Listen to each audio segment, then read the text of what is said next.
Despite a gorgeous medicinal profile, sometimes plants have activities in the body which can undermine our existing health conditions and are actually unsafe for us to take on a daily or periodic basis. Today is the first in a series of videos I would like to share plants which are very commonly found in retail products, which may unknowingly undermine your pre-existing conditions or even the support that you think that you are gaining from taking that product. Please know that there are no celebrities or cure-alls in the medicinal plant world. There are always safe and effective alternatives. For those of you who are new to my page or new to my work, my name is Tammy. I am a medical herbalist physiologist, and my specialty is with a functional and integrative support of hormone, metabolic, and immune function. Today is the first in a series of videos I would like to share plants which are very commonly found in retail products, which may unknowingly undermine your pre-existing conditions or even the support that you think that you are gaining from taking that product. Today I would like to focus on an herb called licorice root. It's also known by its Latin name, Glycyrrhiza glabra. I will put the spelling of that in the description below. Licorice root is often included in a wide range of products. We see it in tea. Of most retail product blends include licorice root. Whether it's for adrenal support or flavor, it's also included in many of the green smoothie powders and with adrenal support. And while it has a gorgeous profile for adrenals, there are actually 3 populations where it is not safe to consume licorice root. And today I would like to go over why that is. The first population are those with a history of high blood pressure. Now, whether you're taking medication for it or aiming to manage your blood pressure naturally, licorice root acts on the kidneys, and the kidneys function to regulate fluid retention and electrolyte balance. Translates to licorice not being safe because it acts to increase the blood pressure. It increases fluid retention and it increases the blood plasma volume. Speaking about increased blood plasma volume are pregnant women. So pregnancy, we have an increase in plasma volume and you would be at risk of elevated blood pressure. The second group is populations with an estrogen dominant imbalance. Licorice root has estrogenic properties. So if you have a history of endometriosis, fibroids, or breast cancer, licorice root is not for you. I'd like to also mention anyone on contraceptive birth control pills. Licorice root can interfere or compete, and so this would reduce the effectiveness of their birth control pill. So another consideration for people who are of childbearing years, who may be on birth control, this could interact unfavorably with the birth control and rendering it less effective.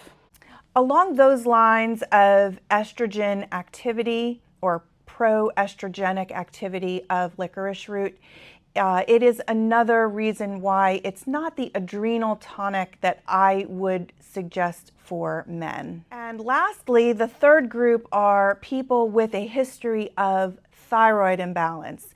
Because of licorice root and its influence over sodium regulation and electrolyte balance, it is not suggested to consume licorice root when you have a thyroid imbalance, even if you are treated with it through medication.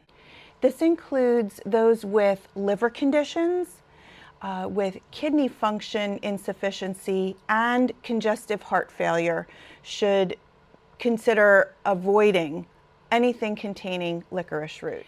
As an extension of liver, kidney, and heart considerations are the elderly, for which licorice root is not an ideal. And again, we have plenty of suitable and even more efficient alternatives for these populations.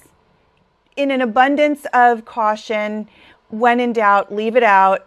There are plenty of alternatives that we have for adrenal support, for digestive support, for any of the considerations that you might have been attracted to taking licorice root. Again, there are no superstars and cure-alls in the plant world.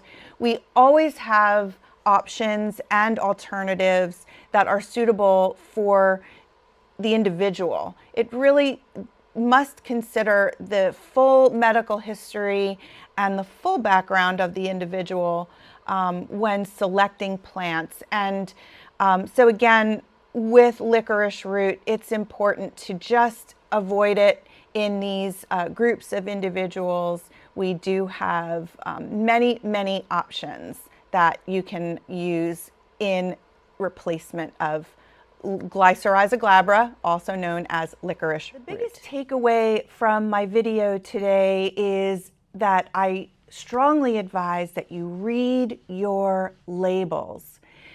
Licorice root, as I said, it can be listed in its Latin nomenclature or its Latin name, Glycyrrhiza glabra. And when you're taking products with many ingredients, some of these powdered blends can include 15 or 20 different ingredients, and the print is really tiny, so please read those labels. Most of the tea blends are formulated with licorice root, and so you are always better off getting single ingredient teas, ideally organic, and combining them yourself, because the pre-blended teas, especially the ones from Asia or India, contain licorice root and a variety of plants which are pro-estrogenic. So you really want to be careful if you have a history, again, of endometriosis, fibroids, or breast cancer, or if you have a family history with breast cancer. The estrogenics, you want to be very mindful with taking them on a daily basis at concentration. So a little bit here and there is probably not a problem. However, if you're going to take it in a concentrate within a smoothie, or it's something that you take absolutely regularly, daily, every other day, you will want to be mindful. And there are plenty of alternatives. If you are looking for adrenal support, I can't go over that in a short video here, but please know there are so many options that can be tailored just for you. But again, when you're looking at buying some of these really gorgeous looking products, they have a list of plants that may be beneficial in many ways. What I often find in my patients are always that 1 or 2 ingredients in a blend that would really not resonate for them to take on a daily basis. So my focus for doing these videos is really more of a public service or a public safety announcement, because these are things I see on the regular. And people don't often know that what should be a healthy product could be undermining their goals in some way. And I hope that you found this helpful. And once again, I will say, read your labels. If you like this video and you want to see more of them, if you have any particular topics that you'd like to cover, please consider dropping a comment, sharing with people you think may appreciate videos like this one, and I look forward to seeing you next time.